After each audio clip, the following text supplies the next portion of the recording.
المهم بلا ما نطول عليكم، طلع لي واحد الفيديو دابا ديال واحد خونا تيقول لك ان مرتو هي البنت الوحيده، هي المراه الوحيده في المغرب اللي مازال عزبه وشريفه، ومع العلم ان مرتو عندها 2 المليون ديال المتابعين في تيك توك. بغيت نقول لك اخويا، فين نسيتي دوك المغربيات اللي ما عندهم لا تيك توك لا والو، بنات الناس؟ فين تبان هذيك اللي انت كتفتخر بها؟ ما عمرها طلعات في واحد الفيديو، ما عمرها بينات شعرها، ما عمر الناس شافوها. شنو نقولوا عليها؟ نقولوا عليها هي موسخه؟ ها، الا كانت هذيك اللي كتهضر عليها انت شريفه وعفيفه وباقا عزبه، هادوك اللي ما عندهمش تيك توك، ما عمرهم بينوا وجههم في السوشيال ميديا، ما عمرهم طلعوا في شي ستوري، ما عمرهم لاحوا تصاورهم، شنو نقولوا عليهم؟ هذوك هما اللي نقولوا عليهم موسخات؟ سير اصاحبي راك كتخربق.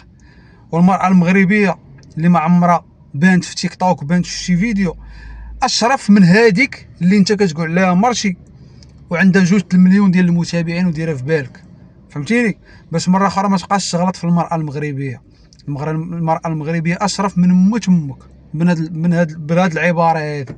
السلام عليكم.